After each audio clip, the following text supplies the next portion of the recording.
Hello and welcome everyone. In today's video, I'm going to be sharing with you 4 critical things that as a fearful avoidant, you must be communicating with your dismissive avoidant partner. Now, I am a healed fearful avoidant attachment style. I've been in a long-term relationship with a dismissive avoidant. We have went through our challenges and we've learned and grown so much together and we've progressed, and now we are at a state of bliss with one another. And it wouldn't really be unless I learned a lot about communicating these major critical things that were important to me as a fearful avoidant, and I'm going to be sharing that with you today. Number 1 is going to be the need for quality time. You see, as a fearful avoidant, when you are dating a dismissive avoidant, you are naturally going to find that you are more anxious in the relationship, and this is completely normal. It is okay. So I always say quality over quantity.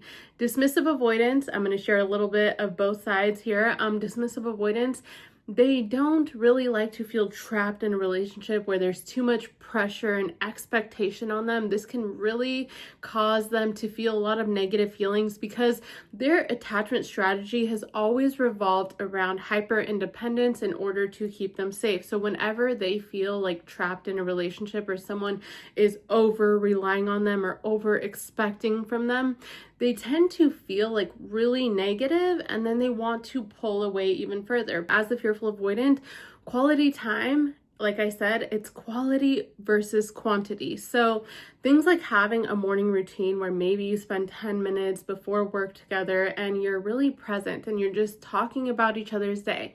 And then maybe like a date night once a week, right? And these things are very important for a fearful avoidant because fearful avoidants like to know that the relationship is on track, that you guys are still into one another, that everything is okay. And this helps a fearful avoidant to feel really safe in the relationship dynamic. So communicate this to your dismissive avoidant. Let them know, I really value quality time in the relationship. I'm not expecting you to spend quality time with me for hours on end.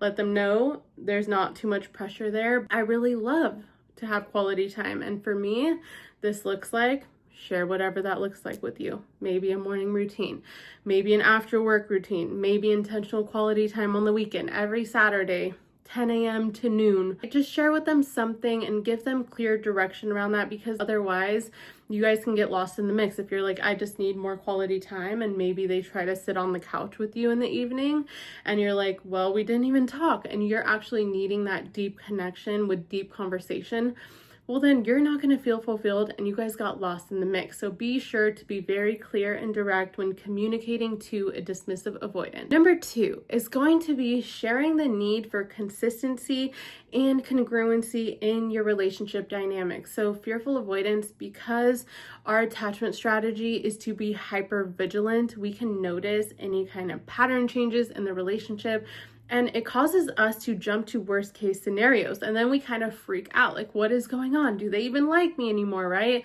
If normally they text me every morning and today they didn't, or if they're usually saying hi when they come in the door from work, but today they had a bad day and I can see it on their face. Like, I'm going to think that I did something wrong and I'm going to walk on eggshells. Do they even like me? Why are they treating me this way? They must not like me anymore, right? Fearful avoidance can tend to jump to worst case scenarios. It is your attachment strategy. So consistency is super important. You know, if your partner texts you every single day, let them know this is really important. Like, consistency is super important. Can we try to make sure that like we make contact during the day at some point? I will text you sometimes, you text me sometimes. It doesn't have to be set in stone, but let's just try to strive for this kind of connection throughout our day. And so when you kind of have this kind of consistency, you feel really safe and settled in. And now when there's like little inconsistencies, you're not like freaking out and jumping to worst case scenario. Next thing is going to be congruency. So what they say and what they do really needs to align, because fearful avoidants have this betrayal core wound that if somebody always says that they're going to do something and then plans change and they don't do it, well, it doesn't mean that they're a horrible person, but because fearful avoidants already have a trust core wound, like I can't trust people or I'm going to be betrayed, they think that the person is lying to them, and they can go into this like negative spiral around it. Like, okay, they aren't doing what they said they were going to do. Can I even trust this person? If I can't trust them with the small things, can I trust them with the big things? And this tends to be a super big factor for fearful avoidance and building trust. It's consistency and congruency. Dismissive avoidance, they're not big on these things, right? It's not a big deal to them. They don't even recognize, because these types of things do not bother them. So just make sure that you communicate this need to them and why it's important to you and what they can do to show up for you, and just let them know, like, I'm not expecting perfection, right?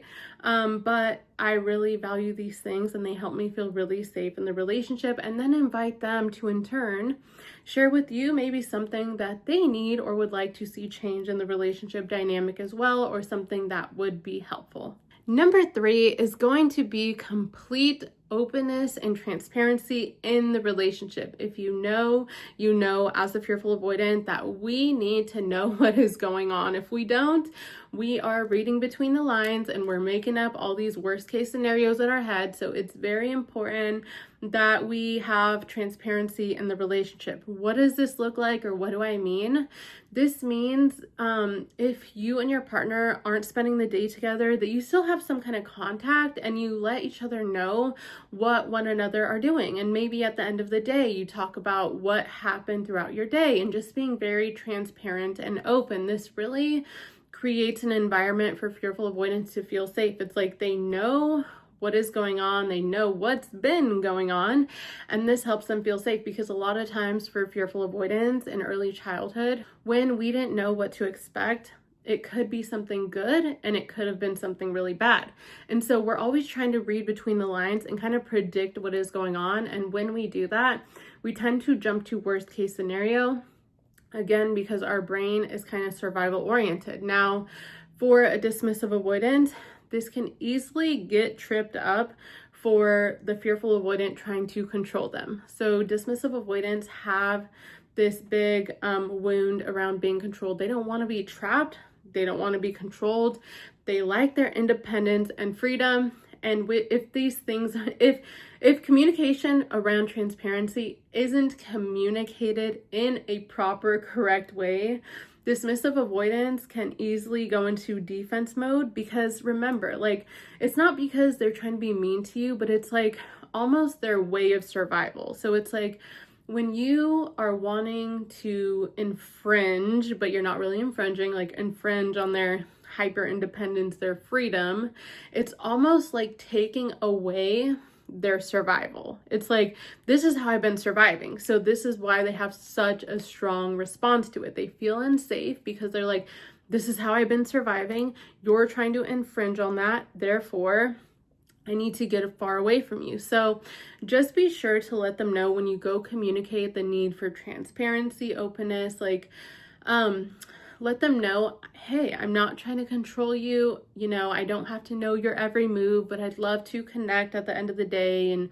just kind of share with one another what's been going on. This would really help me feel safe and connected in the relationship.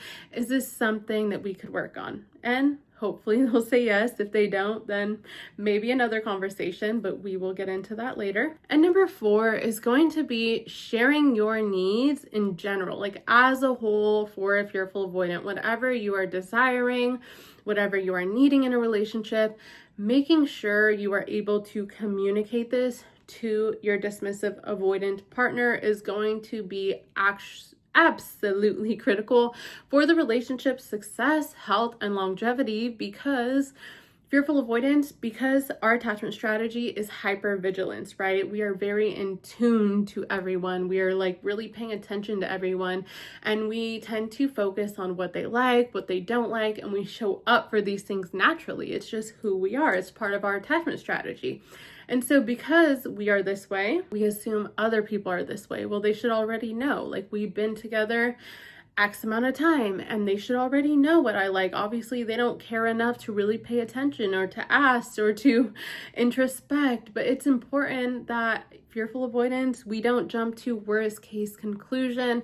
We don't start telling ourselves all these negative stories, because I promise you, that is not what is going on. In fact, you might hear a lot of the times dismissive avoidance be like, well, if I didn't like the person, I wouldn't be with them. Like, I'm there with them. You know, I call them, I'm in the relationship with them, and this is how I show that I love them, because I'm there with them. They're not used to having to show up and do things for other people and really like meet needs. Like, you kind of have to guide them through this, because again, they were hyper independent. They are very good. You might notice at like asking you whenever they need something. Well, they don't show up for me, right? And it's because you're not actually asking with your words what it is you need. And so this is where fearful avoidance can get a little resentful.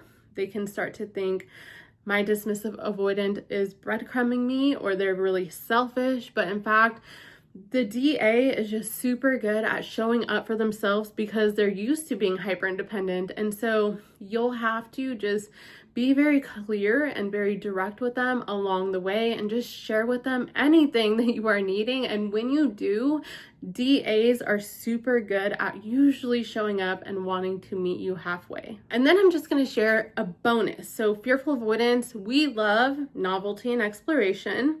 Make sure that you make a bucket list of new things you want to do, new restaurants you want to try, things you want to try with your partner. Just create a bucket list of all of those things and literally try to implement these things, like 1 to 2 of those things, like every single month, right? Just plan them out. Ask your dismissive avoidant partner to engage in them with you.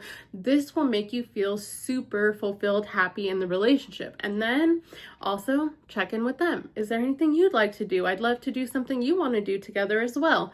Make this something where you guys are really showing up for one another, getting in sync for one another, and these things will be extremely helpful in the longevity of your relationship over time. So if you have any questions, drop them in the comments below. If I left things out or you want me to touch on anything based on the fearful avoidant, dismissive avoidant relationship, if you haven't already, hit that subscribe button. I will see you guys next time. Sending lots of love. God bless.